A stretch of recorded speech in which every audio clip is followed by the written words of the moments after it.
Baie hartlik welkom aan ons aanlyn kykers by hierdie geleentheid, die 5de Sondag in Lydenstyd 2025, die 6de April.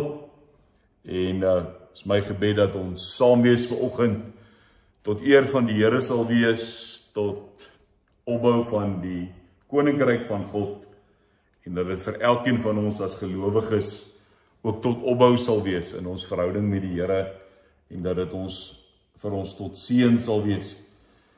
Ek gaan jou nooi om vanoggend saam met my in Matteus 26 in die raadsaal te gaan sit, waar Jesus voor Kajafas, die hoëpriester, die skrifgeleerdes en die familiehoofde verskyn het.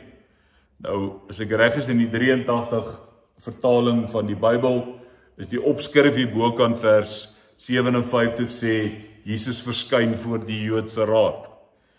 So, ek nooi jou vanoggend om jouself in te leef saam met my en te sê ons is in die raadsaal. Ons is hier waar ons uiteindelik hoor hoe daar oor Jesus gepraat word en hoe mense dan tot 'n bepaalde konklusie kom en 'n bepaalde besluit neem wat dan verrykende gevolge het.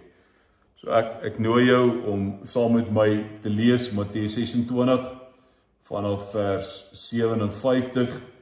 Die mense wat vir Jesus gevange geneem het hom weggelei na Kajafas, die hoëpriester, waar die skrifgeleerdes en die familiehoofde bymekaar gekom het.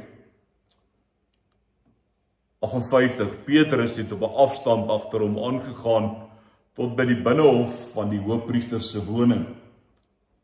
Hy het ingegaan en daar by die wagte gaan sit om te kyk hoe dit afloop.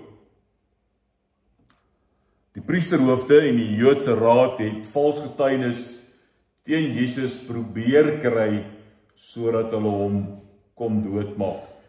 En ek wil hê jy moet iets hiervan hoor in daai stukkie wat sê hulle het probeer om vals getuienis teen hom te kry om hom dood te maak, want hulle het op verskeie maniere dit probeer doen en nie noodwendig daarin geslaag aanvanklik nie. Vers 60 help ons om te sê baie vals getuies het na vore gekom en tog kon die raad niks teen hom vind nie. So, dis weer daai ding, hulle het iets gesoek en hulle kon dit nie kry nie en selfs die Joodse raad het gesê ons kry niks.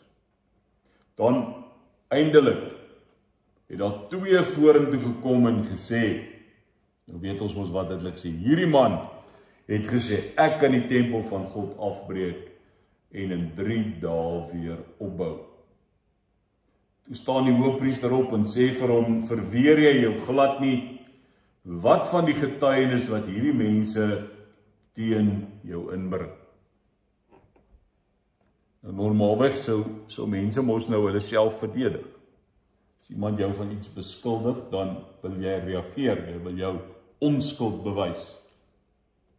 63, maar Jesus niks gesê nie. En toe word oom hoëpriester so 'n bietjie ontsteld en hy sê vir Jesus, ek stel jou onder eed by die lewende God dat jy vir ons moet sê, is jy die Christus, die Seun van God? Jesus antwoord hom, dit is soos hy sê. Daarby sê ek vir julle, Jesus wat aan die woord is, van nou af sal julle die Seun van die mens sien waar hy aan die regterhand sit van hom wat magtig is, en julle sal hom sien kom op die wolke van die hemel. Toe skeur die hoëpriester uit verontwaardiging sy klere en hy sê, hy het God gelaster. Waarvoor het ons nog getuienis nodig? Daar het julle nou net die godslasterlike woorde gehoor. Wil ek weer hê, onthou die lied, aanskou die heiland, aanskou wat in daai raadsaal gebeur, alles wat nou gesê is, alles wat gedoen is. En dan sê die hoofpriester, wat dink julle? Op grond van wat julle gesien het, op grond van wat gesê is, wat dink julle? Hulle het geantwoord, hy verdien die dood. Toe het hulle hom in sy gesig gespoeg en hom met die vuis geslaan.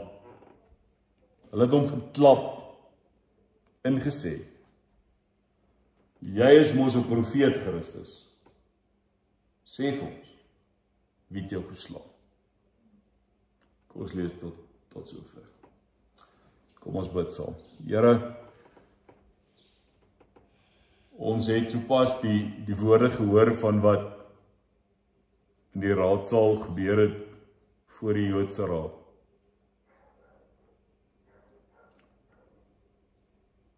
En ons was maar stille toehoorders.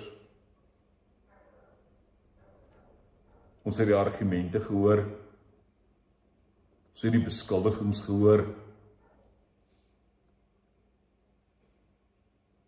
Ons het uiteindelik gehoor die vraag, wat dink julle? Ons het die antwoord gehoor, hy verdien die dood. Hy is gespoeg. Hy is geklap. Hy is met die vuis geslaan. Hy is uitgetart en gesê, jy is mos 'n profeet, Christus. Sê vir ons, wie het jou geklap? En nou wil ons vanoggend vra, Here, met dit wat ons sopas in die raadsaal beleef het, kom praat met ons. Kom help ons. Dat ons uiteindelik vir onsself sê, maar waar staan ek vanoggend? Wat sê ek? Wat is my antwoord? Amen. Vriende, mense maak oordeelsfoute. As 'n mens kyk na die gebeure in die raadsaal, dan sien jy daar's oordeelsfoute gemaak. As jy by die huidige oomblik na onder andere ons eie land kyk, jy kyk na die regstelsel en jy kyk na die regsprosesse, dan voel dit vir my by tye dit wemel van oordeelsfoute.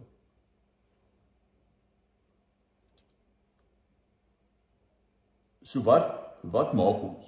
Wat maak ons as ons in 'n wêreld leef waar ons weet mense maak oordeelsfoute? Waar daar die kans is dat ek en jy aan die ontvangkant kan wees van mense wat 'n bepaalde opinie het, wat 'n bepaalde oordeel of 'n waardebepaling gedoen het, en dan nou sê, maar jy is in die ontvangkant. Uiteindelik, as mens hier kyk, is die ontvangkant waaraan Jesus is dat hulle sien hom nie as die verlosser nie, hulle sien hom nie as die redder nie, hulle sien hom nie as die Messias nie, as die een wat sou kom nie. En hy was vir hulle 'n ongemaklike mens om mee te deel. Want na mate die mense hom begin volg het, na mate die mense sy liefde beleef en ervaar het, gereageer het op dit wat hy geleer het, het die kritiek meer geword. Het die oordeelsfoute toegeneem en toegeneem en toegeneem en toegeneem. En hoe sal hulle sê in Engels, die limit was toe Jesus vir Lazarus uit die dood uit opwek. Want toe is dit iets wat die skare en veral die geestelike leiers van destyds nie kon bepaal nie. Hulle kon nie dit verstaan nie, Want wie is hierdie mens? Wie is hierdie Christus wat hulle van praat of profeet, wat dan nou mag het oor lewe en dood? So hulle het elke moontlike ding gesoek om hom te laat sterf. En as jy in jou lewe nou al 'n onregverdige en 'n onwettige verhoor wou sien, dan moet jy nou hierdie paar verse in Matteus 26 'n slag weer gaan lees. Oor hoe hulle probeer het om beskuldigings te kry, om Jesus skuldig te kry. Ons het meer as een keer geleer van valse beskuldigings. En die Joodse Raad, ons land werk het nou nie so nie, maar die jury sal uiteindelik sê, maar not guilty. Is nie gronde nie. Hoe sê hulle die bewyslas lê op die beweerder, en die bewyse was dood, eenvoudig nie daar nie. So hoe gebeur dit? Ek dink ons moet vir mekaar sê dat oordeelsfoute is dikwels die resultaat van trots, van hoogmoed, van selfverheffing. Die geestelike leiers van destyds was almal mense met 'n, mag ek dit sê, met 'n, hoe noem ou dit, 'n bloedlyn, 'n pedigree. Aan die ander woorde, hulle kom uit 'n familie van geestelike leiers uit. So dit was half 'n ding van, dis eintlik natuurlik dat die volgende twee of dat die volgende een in die familie geestelike leiers word. En dit het gemaak dat hulle met trots geleef het. Hulle onthou op 'n stadium was daar ook 'n gesprek wat plaasgevind het, en toe die ouens sê, maar jy moet net onthou, ons is darm kinders van Abraham. Skryf Jesus het gesê, maar die klippe kan ook anders wees van Abraham. So, weet, jou bloedlyn maak nie saak nie, jou pedigree maak nie van saak, jou herkoms, is eintlik die woord, jou herkoms. Tel nou nie punte nie, dit maak nie dat jy regmerkies kry. So, maar natuurlik mense het gedink, ek kom dan nou uit 'n familie uit, so op grond van die nalatenskap van my voorgeslagte is ek hier en ek is trots daarop.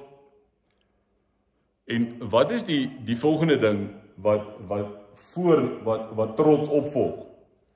Is dat ek raak hoogmoedig. Met ander woorde, ek is so trappie hoër as die res. Jy weet, is dan nou gewone mense en dan sien nou ons. Of soos ek nou deesdae hoor, die gesiene en die vername mense. So hulle was trots op hulle erfenis. Maar wat dit verder by hulle gebring het, is daar was nie net hoogmoed nie, daar was ook 'n stuk selfverheffing. Ekskuus weer vir die Engels, but it comes with the territory. Die feit dat jy dan nou hierdie geestelike leier is, beteken dat jy bepaalde mag het, en nou weet julle, is mag in die verkeerde hande land, wat gebeur? So hulle leef absoluut met die wanindruk van 'n vals magsposisie en 'n verhewenheid bo hulle medemens.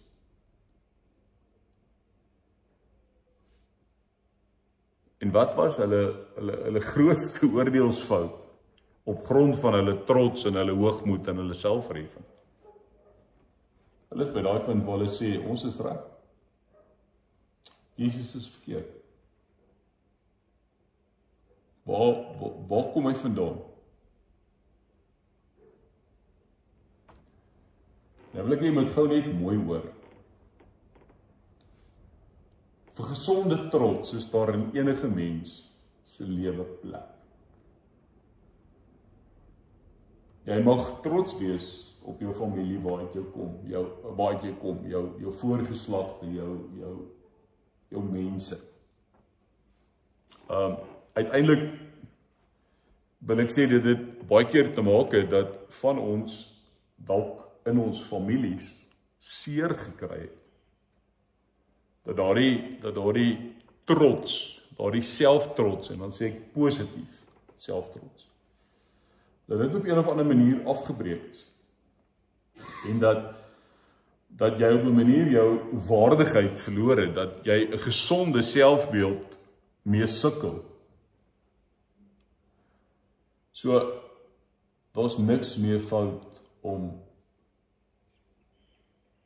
selfverseker te wees nie, maar dis die oomblik as ek te selfverseker raak, waar die krisis inkom. Dis die hoogmoed, dis die selfverheffing, dis die verbeel, ek is beter as die res. So daar moet in my en jou lewe 'n mate van trots wees, sodat ek met selfvertroue in die lewe kan leef en kan dien. Dis dit eintlik dieselfde met die evangelie, waartoe ons leef en sê, dit vra, dit eis, alles van my. Dis 'n suiwer, egte evangelie, waarop ons trots kan wees en wat ons uiteindelik met vrymoedigheid kan deel. Maar dan sê ek weer, 'n oordrewe selfversekerdheid kan skadelik wees. Laat jou verkeerde dinge besluit, laat jou vernietigende aksies opvolg, en Spreuke help. Spreuke sê dood eenvoudig in Spreuke 16, op hoogmoed volg ondergang, op selfverheffing volg die val. Ons goeie Afrikaans, hoogmoed kom tot 'n val.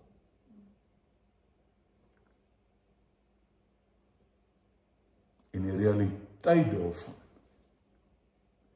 dit lei tot selfvernietiging. Nou weet ek al, Humpty Dumpty was maar 'n storieetjie, maar toe Humpty Dumpty van die muur afgeval het, en ek dink nie hy was hoogmoedig of dit nie, maar ek vat net sy prentjie en ek sê net, hoogmoed kom tot 'n val. Moet ek sê, Humpty Dumpty het geval. All the king's horses, all the king's men couldn't put Humpty Dumpty together again. En dis die tragedie van hoogmoed en trots en selfverheffing, dat as dit tot 'n val kom, dan is 'n mens onherstelbaar verbrokel. En die Here help ons daarmee. So kom daar die wonderlike ding van mosaïek is, wat jy uit stikkende stukkies glas ongelooflike mooi goed maak.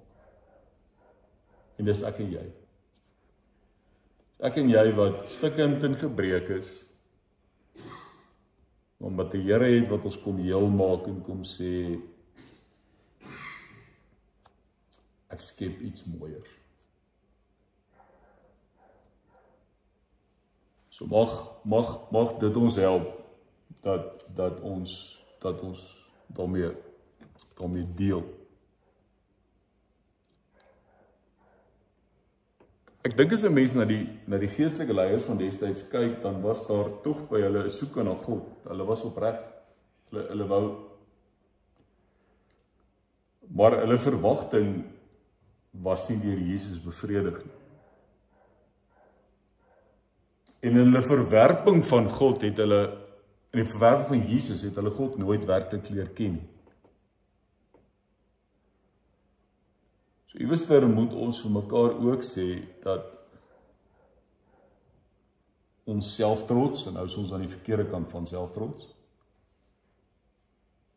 en ons hoogmoed en ons selfverheffing kan baie keer in die lewe maak dat ons doelwitte nie bereik nie. En dan dink ek hier aan klein kindertjies, wat almal vir julle ken, Wel, daai ou kort sinnetjie het ek kan self. Dis waar ons moeilikheid opdra. Want teen hierdie tyd besef ek en jy kan self tot op 'n punt toe, en dan kom maar 'n punt wat ons aan die einde van onsself kom. Dan het ons hulp nodig. Dan moet ons vir mekaar sê, ons moet ook pas op dat ons vooroordeel ons nie oordeelsfoute laat maak nie. En julle sou iets daarvan gehoor het toe ek gebid het net nou, is om te sê, kyk iemand so, klare opinie vorm, ken, glo, ken, weet nie. So vooroordeel. Inteendeel, die geestelike leiers was bevooroordeel teenoor Jesus. Hy het nie die regte geloofsbriewe gehad nie. Hy het nie die regte bloedlyn gehad nie. By hulle op 'n stadium toe hy gepraat het, toe sê hulle, maar is dit nie net Josef en Maria se seun nie? Waar val hy nou uit? So hy was nie daar nie. So hulle besluit, maar hierdie ouetjie kan mos nou nie vir God verteenwoordig nie. Dis hoekom jy hoor die hoofpriester skeer hy verontwaardiging in sy klere en hy sê dis godslasterlik, jy weet, wat soek julle nou nog? Jy weet, hier het julle mos nou alles gehoor wat julle wou hoor. Hierdie ou dink hy's God. Wat maak vooroordeel? Vooroordeel sluit my oë vir God. Die oomblik as ek bevooroordeeld is, kan ek dikwels nie sien wat God wil hê ek moet sien. Dit gebeur hier. Hierdie mense se vooroordeel het gemaak dat God se bekendmaking van homself in Jesus Christus misgekyk is, ontken is. Hulle kon dit nie raak sien nie, want hulle vooroordeel het hulle oë gesluit.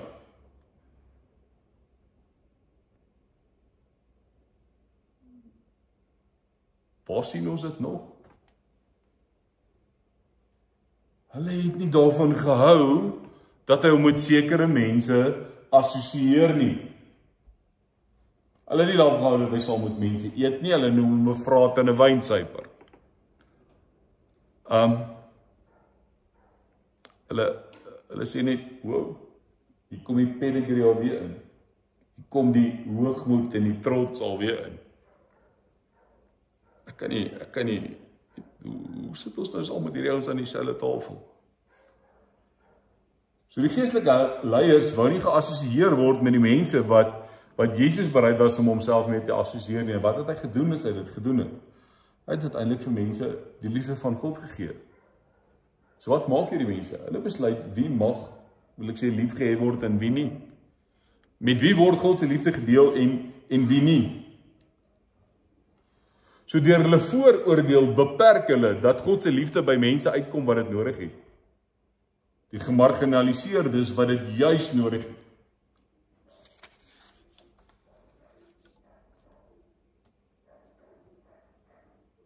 En kom ons praat oor 2 voorbeelde waarvan hulle regtig niks gehou het nie.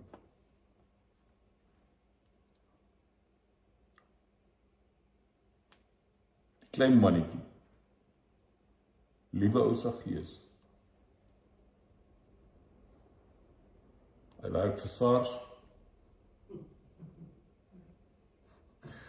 So hulle is lief vir hom. Hulle hou nie van hom. Hulle noem hom 'n sondaar. En wat maak Jesus? Jesus sê, klim af. Ek gaan vanmiddag saam met jou skaapbrood eet. Vind lekker gebaakte aardappels. En malvapudding. En hulle sê, wat?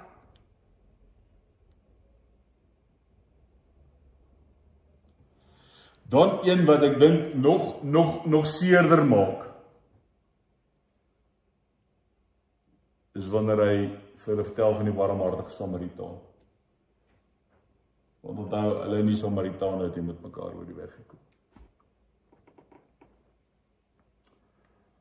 En onthou, Jesus was weggejaag uit 'n Samaritaanse dorp. Want wat maak die barmhartige Samaritaan? Hy demonstreer dit wat Jesus vir al sy disippels beleer, wat sê, jou naaste lief is soos jouself.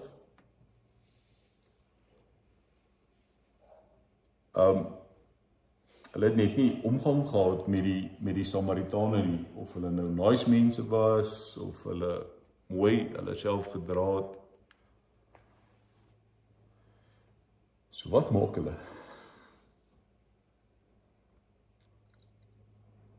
Hulle eien God vir hulle self toe. Hulle vooroordeel maak dat uiteindelik sê, God is net lief vir sekeres. Daar kom 'n eksklusiwiteit. Hierdie is net vir sekere mense. Ander, hoe die vrou gesê, die hondjies eet ook die krabbeltjies.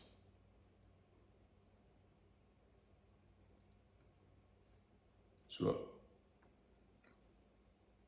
wat maak hulle trots?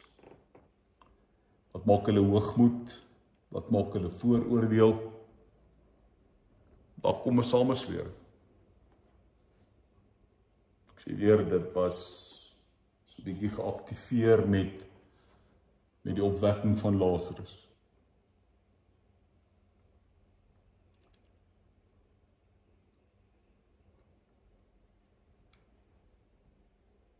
Dit kom ook uit iets persoonlik uit. Onthou, daar was die hoëpriester wat gaan offer het vir sy eie sonde en dan vir die volk se sonde. En dan was die priesters wat die mense begelei het. Wat kom op Jesus? Jesus sê die pad is oop. Enige een kan met vrymoedigheid na God toe gaan.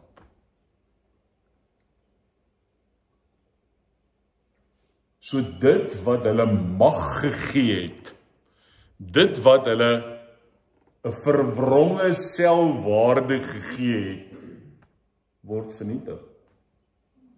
Want hulle is nie meer die pad nie. Hulle baan nie meer vir mense die weg na Jesus toe nie, of na God toe nie. En daar slaan Johannes 14:6 hulle tussen die oë, ek is die weg, die waarheid en die lewe. Niemand kom na die Vader toe behalwe deur my. So die mense moes dit aan hulle lywe voel. In hulle persoonlike hoedanigheid, dat mense kan self in God se teenwoordigheid kom. Inteendeel, hy is enige plek.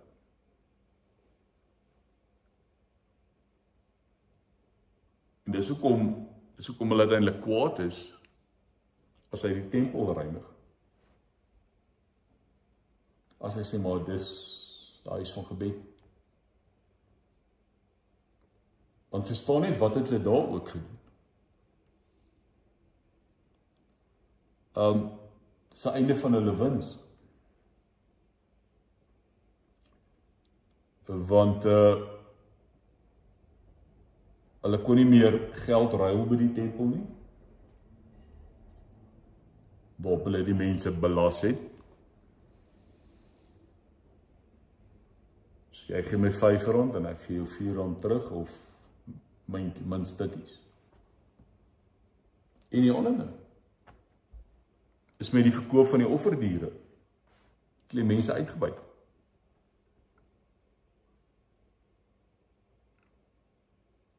So dit raak hulle persoonlik. Die feit dat daar 'n Jesus op die toneel verskyn, maak nie die meerderwaardige posisie van van die geestelike leiers oorbodig. En wat maak Jesus? Hy sê, ek sluit almal in. Wil ek net gesê, hulle maak dit eksklusief, God is net verseker is. Hier is vreeslike groot woorde. Eksklusief beteken jy sluit uit, jy maak net dit verseker is. Jesus sê inklusief, I include. Kan ek maar met die Engels gou speel, dit help dalk beter. Excluded, included. They excluded, he included. Hy sê, daar is altyd plek vir nog een. Daar is altyd ruimte vir nog. So kan jy die prentjie sien. Hulle keer dat daar nog inkom. Jesus sê, kom en daar is nog plek. Hier is nog ruimte. Ag, skuif net so 'n bietjie die kant toe. Hier is nog plekkie vir enetjie.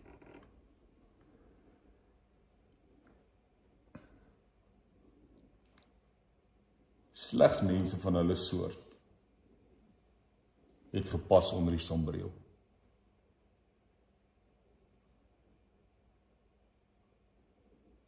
En Jesus kom wys die Vaderhart en hy sê, almal is ingesluit. Almal word deur hierdie liefde ingesluit. Elke mens het die geleentheid, die toegang tot die Vaderhart.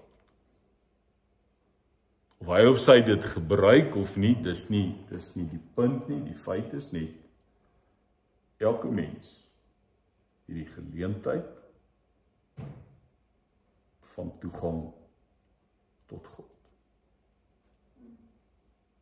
En dan sê ek weer, Lazarus se opwekking uit die dood was 'n eina een. Want daar het hulle besef die kalf van die koring geskei. Hier's iets wat hulle nie kan doen.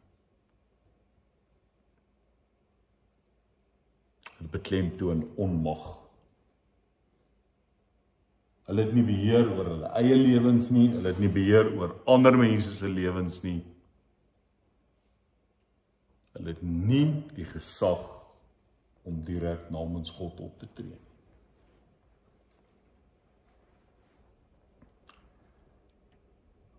As jy dit gehoor het, verstaan jy dalk hoekom hulle vals getuies gesoek het om te probeer skuldig bevind, van hom ontslae te raak, want hy het hulle hele wêreld omver kom gooi. En raai wat gebeur? Daar is 'n swak skakel in Jesus se binnekring. In die naam van Judas. Judas sê, ek sal julle help om hom in die hande te kry. Uiteindelik die verraad van Judas, Jesus is gearresteer, so hulle soek vals getuienis, toe hulle hom uiteindelik het, mense wat sou saamstem, maar hierdie ou is 'n probleem. En dan is die interessante, is dat die wet op daai stadium geëis het dat daar ten minste 2 mense moes wees wat saamstem voor iemand skuldig is.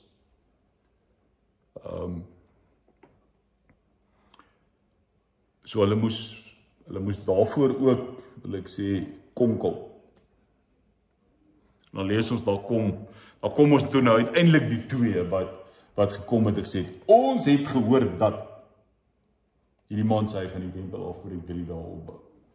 Nou wil ek ook sê, dis weer selektiewe aanhaling van Jesus se woorde, want wat weet ons? Ons weet uiteindelik, hy verwys na die tempel van sy liggaam, wat na 3 dae die dood sou opstaan.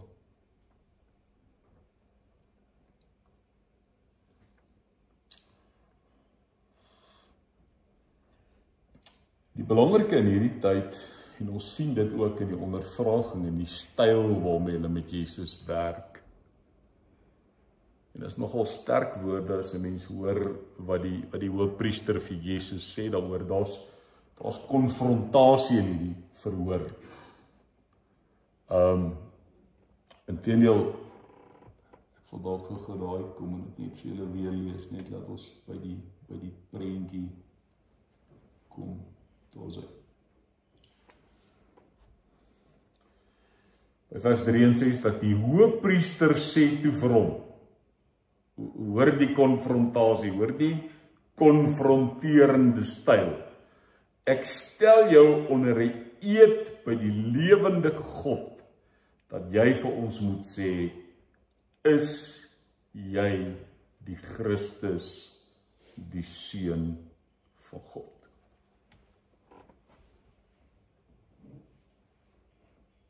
Nou is die realiteit daarvan,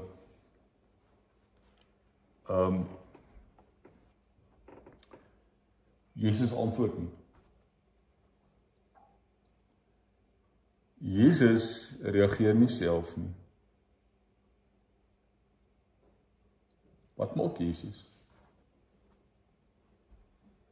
Hy sê vir die hoofpriester, jy het dit gesê. Daarmee nie beskuldigend nie. Maar uiteindelik te sê, jy het gesê,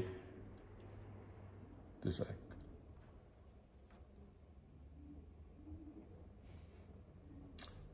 En dan uiteindelik dan as hy dan praat, dan sê hy maar gaan in die regterhand sit, sal weer kom. En nou ja. Toe is dit toe's daar nie meer grense by die hoofpriester nie, toe's dit godslasterlik. Wat moet ons maak? Maak hom doodstraf. Kry klaar.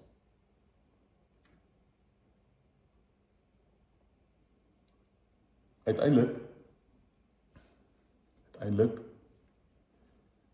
hoor mens in die vraag van die hoofpriester uiteindelik ook vir Jesus by geleentheid. Ek dink dis al Matteus 16, ons het verlede week gesê, toe hy vir die disippels gesê, nou wie sê julle is ek? Toe het hulle mos nou gesê, hierdie een en daai een en daai een. Petrus het geantwoord, hy is die Christus, Seun van die lewende God. So vriende, as ons teruggaan na die eerste reeltjie van ons lofsang vanoggend wat gesê het, aanskou die heiland, sien die kruis. Mag ek vanoggend vir jou sê dat God my en jou vanoggend kom konfronteer. Nie om vir ons te vra of ons die Christus is, die Seun van die lewende God nie. Maar om vir jou te vra en te sê, as jy my daar sien, as jy my aanskou, wie sê jy is ek?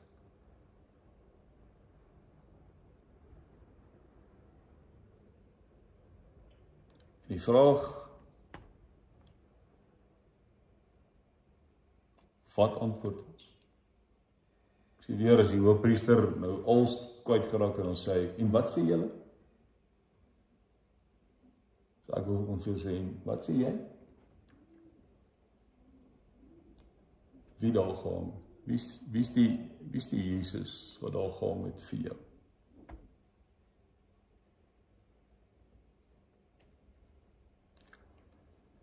My gebed is, mag God ons bewaar van oordeelsfoute.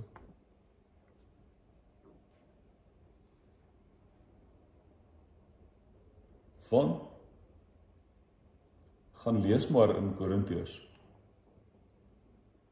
As hulle daar kyk na die prentjie, dan sê hulle, dis dwaasheid. En dan antwoord Paulus en sê wat vir die mens dwaasheid is vir God wysheid. Nou as jy terug hier, staan hier al die jare, as die Here ons genadig is dit volgende jaar, ek reg het al 80 jaar.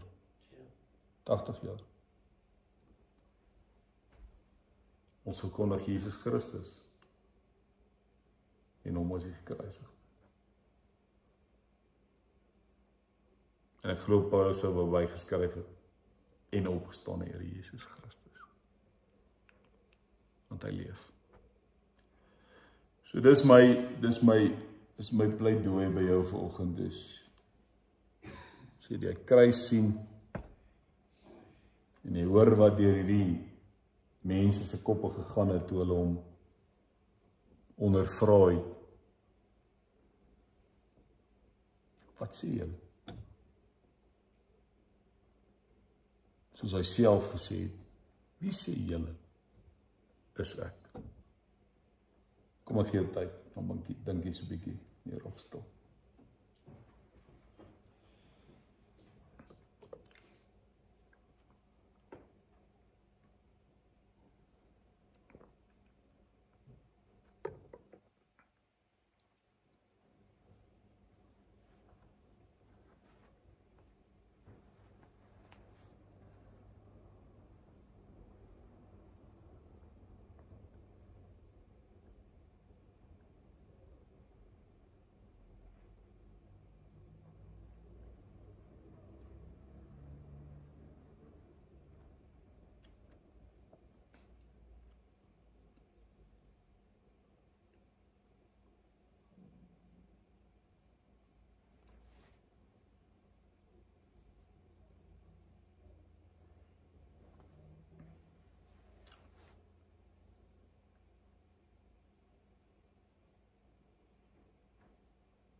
Here, as ons vanoggend die kruis aanskou,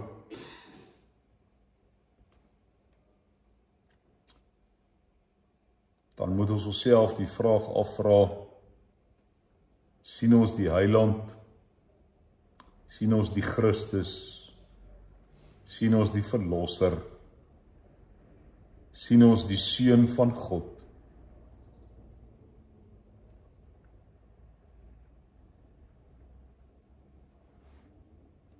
En baie dankie dat as ons vanoggend kan bely is die Christus, die Seun van die lewende God, dat dit ons nie verhef tot 'n hoër posisie as ander nie. Want toe u vir Petrus geantwoord het op daardie rotsbelydenis, die vir hom gesê, gelukkig is jy, Simon, want dit is nie 'n mens wat dit aan jou bekend gemaak het nie, maar God self. Here, as u vanoggend weer vir ons sê, wat sê julle? Wie sê julle is ek? Dan sit ons in hierdie gebou en oor die radio of oor die video as mense wat leef onder leiding van die Heilige Gees. En is u Gees wat saam met ons gees getuig dat ons kinders is van God. Dis u Gees wat ons laat uitroep Abba, wat beteken Vader, en wat hy ons ook leer om aan te spreek as ons Vader. Omdat hy 'n God is wat insluit en nie uitsluit nie. Hy gee elkeen die geleentheid om u te kan ken.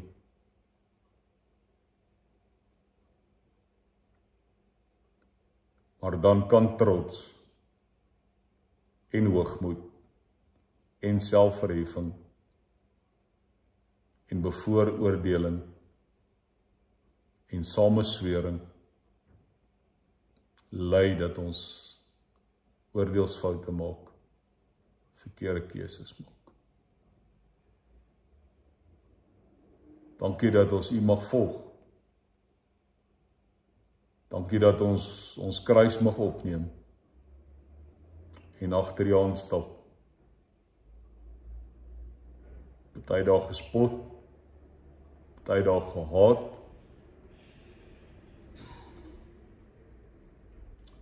maar dat ons kruis met blymoedigheid kan dra,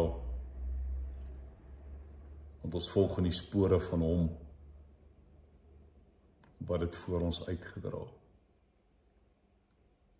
Dankie dat U ons God is. Amen. Vriende, as ons saam praat oor ons koninkryksgebeure, ons koninkryksnuus, dan is ek vir die komende week so bietjie uitstedig. Môre en Dinsdag wel in die omgewing, maar van Woensdag af in Potchefstroom. Wat ons dan bring by volgende Sondag, kom ek sê die prentjie op, kan ons gou kyk, dank julle almal. Ek sal so met die tyd, om julle per WhatsApp stuur, dat julle net weet hoe dit werk. Volgende Sondag, die 13de April, 6de Sondag in Lydenstyd, ook die Sondag wat bekend staan as Palmsondag, die inleiding tot Groot Lydensweek. So ons het 9 uur ons diens, die van die wat saam met ons hier inskakel, by ons saam met ons in die gebou die erediens bywoon, hou jy palmtakkie, as jy by die huis gaan wees, sorg daarom dat jy 'n palmtak by jou het, sodat jy op 'n manier saam met ons dan kan deel.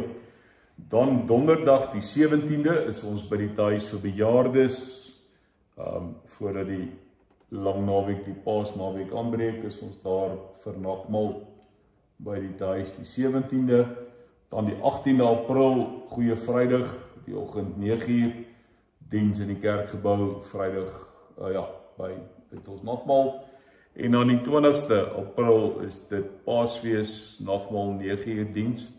Al hierdie dienste sal ook op YouTube beskikbaar wees, behalwe nou die geleentheid by die huis die 17de, maar jy sal al die geleenthede op YouTube kan volg, indien jy weggaan, in hierdie heerlike April vakansiemaand wat ons het, en lang naweke, en publieke vakansiedae, en skoolvakantiedae, en alles. Mens wil amper sê, sien jou 5 Mei, dan kan ons nou weer met die lewe aangaan, maar ek sien julle volgende week, so mens skrik nie, maar in die wêreld daar buite waar ons werk, sal baie ons dit weer sê, ons kan na die 5de Mei weer praat, so, hier sal ons aanhou, ek kan nie sê aanhou praat nie, maar ons sal bietjie stil bly op by tye, maar ek sien julle DV volgende week die 13de, vir die Palmsondagdiens, belangrik dat jy maar met my kontak hou, in terme van die selfoon boodskapdiens.